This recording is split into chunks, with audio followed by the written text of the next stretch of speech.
Jadi kita akan bicara tentang teori-teori yang berkaitan dengan interaksi sosial. Ini dengan tokohnya ya. Jadi ada 3 tokoh dengan teorinya. Pertama ada George Herbert Mead. George Herbert Mead itu punya teori tentang interaksionisme simbolik. Nah, kemudian ada William I. Thomas. William I. Thomas itu teorinya tentang definisi situasi. Kemudian teori Erving Goffman tentang dramaturgi. Nah, tapi gini, biasanya kadang Bapak sering nemuin yang keluar itu teori tentang interaksionisme simbolik. Sering banget tuh interaksionisme simbolik sering muncul. Kalau dramaturgi jarang, definisi situasi apalagi dia jarang keluar di soal yang setahu Bapak gitu. Kalau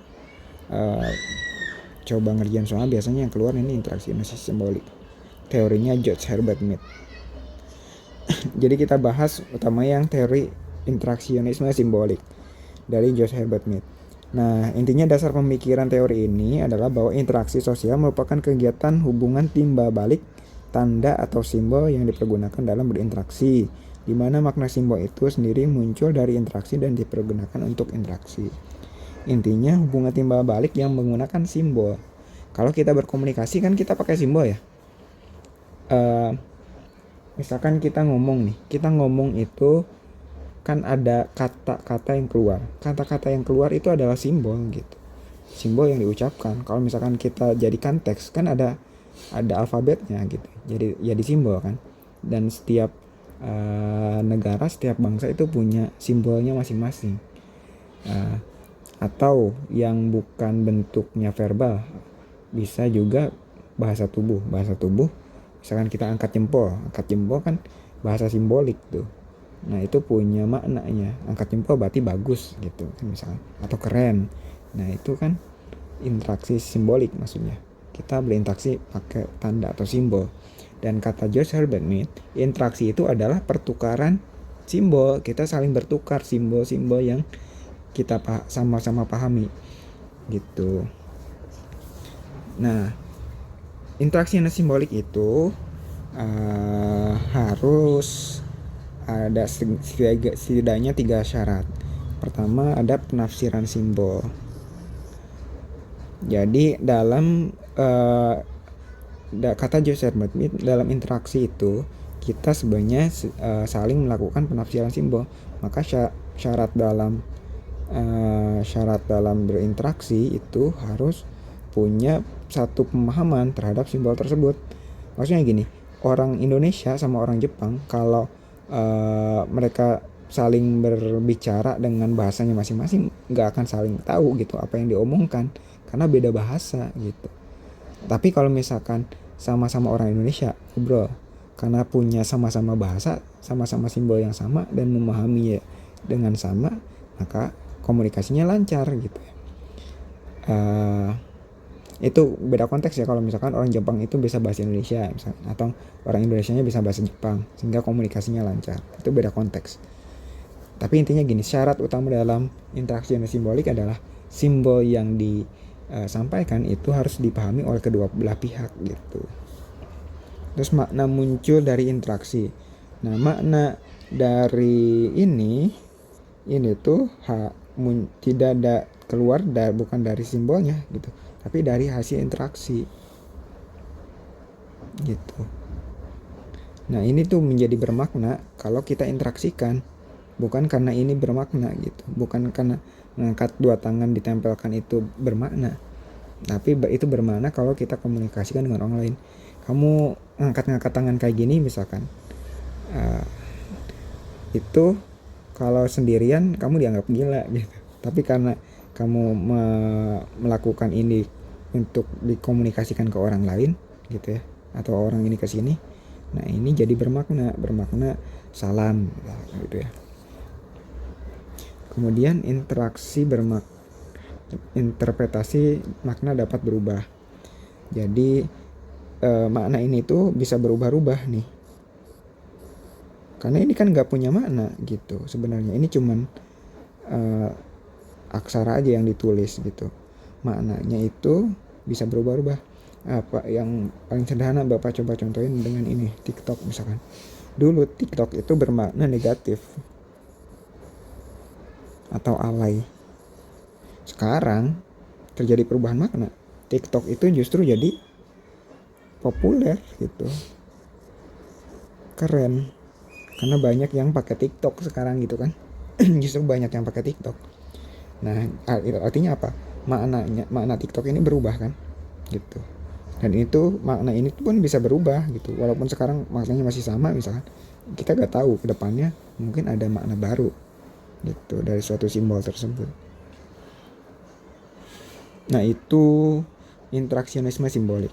Nah, kedua, teori definisi situasi dari William I. Thomas. Intinya kalau definisi situasi itu gini,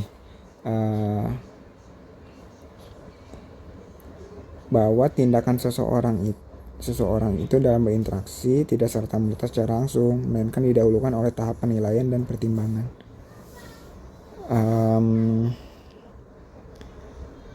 Bapak langsung kasih contoh deh. Misalkan gini, ada seorang perempuan jalan di tengah jalan, dia ketemu beberapa orang pemuda, kemudian pemuda itu manggil, ngegodain, "Hey Neng," gitu. Nah, si perempuan ini kemudian merespon dengan langsung lari misalkan, karena takut. Nah, terus itu kejadian pertama. Kejadian keduanya, si perempuan ini berjalan lagi di jalan yang berbeda, terus ketemu bapak-bapak manggil dia, "Hai Neng." Nah, tapi karena dia tahu bahwa si bapak-bapak itu adalah gurunya misalkan, akhirnya dia menyapa dan menghampiri untuk komunikasi. Nah, kan respon interaksi yang dilakukan sama tuh, komunikasinya sama. Tadi yang pemuda itu manggil juga, "Hai Neng," cuman responnya berbeda. Kalau yang pertama si perempuannya menghindar, kalau yang kedua si perempuannya menghampiri. Nah, perbedaan respon itu terjadi karena si perempuan itu melakukan definisi situasi gitu. Dia menafsirkan situasinya bahwa kalau yang memanggilnya bukan orang yang dia kenal, akhirnya dia menghindari karena takut. Kalau yang kedua, karena dia kenal, akhirnya menghampiri. Nah, responnya jadinya berbeda kan. Atau Bapak contohin lain, misalkan gini. Ini contoh lagi nongkrong, ini contoh lagi rapat. Ketika lagi nongkrong, biasanya komunikasinya itu informal. Bahkan kadang ada kata-kata kasar biasanya kalau lagi main sama teman misalkan gitu ya. Nah, kalau yang ini komunikasinya biasanya formal. Kenapa terjadi perbedaan dua situasi kayak gini? Karena kalau di orang ini, dia mendefinisikan situasinya lagi rapat, lagi formal, jadi gak bisa mengeluarkan kata-kata kasar gitu. Atau gak bisa ketika rapat kalian tiba-tiba melakukan tindakan yang tidak baik gitu, atau berisik gitu waktu rapat misalkan. Kalau ini berisik juga apa-apa karena lagi nongkrong gitu. Nah, perbedaan bentuk tindakan ini terjadi karena bentuk interaksi ini terjadi karena si orang-orang di sini dan di sini itu mendefinisikan situasinya lagi di mana. Jadi ruang waktu itu jadi pertimbangan seorang dalam berinteraksi. Lanjut, terakhir teori dramaturgi. Teori dramaturgi ini dari Erving Goffman. Jadi maksudnya adalah teori yang didasarkan pada pandangan bahwa kehidupan sosial dapat dibacakan dengan serangkaian pertunjukan drama atau panggung teater. Jadi teori dramaturgi ini mengibaratkan interaksi itu sebagai pertunjukan drama atau panggung teater. Tahu ya, teater? Maksudnya gimana? Maksudnya gini, kalau teater itu kan ada yang namanya front stage, ada backstage. Ada panggung nih. Ada panggung. Di panggung itu biasanya kan ada front stage, ada backstage. Ini penonton nih. Nah, ketika di front stage, orang ini berperan gitu, berpura-pura. Nah ketika di backstage dia kembali jadi aslinya, orang aslinya. Nah itu maksudnya dramaturgi, berdrama gitu, intinya berdrama. Ketika kamu di panggung depan atau di front stage, karakter seseorang itu menyesuaikan dengan keinginan penonton atau keinginan masyarakat nih gitu.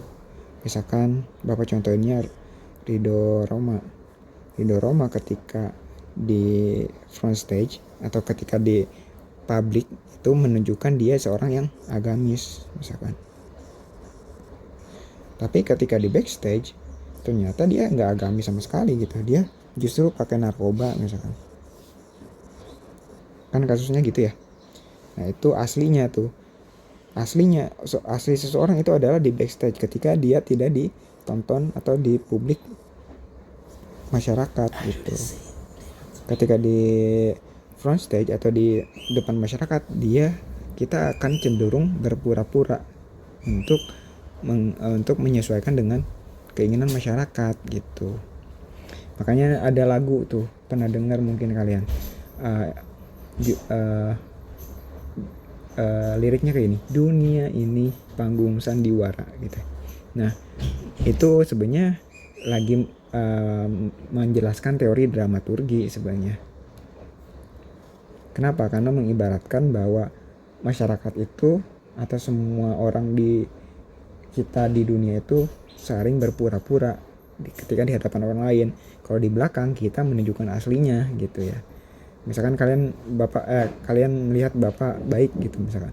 Kalian nggak tahu bapak di belakang mungkin melakukan hal-hal yang tidak menurut kalian tidak bagus gitu. Kan nggak ada yang tahu ya asli bapak seperti apa. Dan begitupun bapak juga nggak tahu kalian di depan bapak baik, tapi di belakang seperti apa kan bapak nggak tahu. Nah itu kan itu yang disebut dramaturgi. Ada perbedaan antara front stage dan backstage. Oke, itu teori terakhir, ada 3 teori. Nah ini berarti udah ya, udah sampai teori interaksi sosial, jadi ada 3. Utamanya yang ini nih, seenggaknya yang ini harus tahu nih, biasanya muncul. Tapi bapak gak tahu juga kalau misalkan gak muncul di soal ya. Seenggaknya kalian udah sempat belajar dan mungkin nanti siapa tahu keingat kalau ada soalnya gitu. Makanya bapak bikin video materi ini. Oke, tadi sudah sampai materi teori interaksi. Berarti udah nih untuk video kedua. Nanti kita lanjut ke video ketiga. Oke, terima kasih.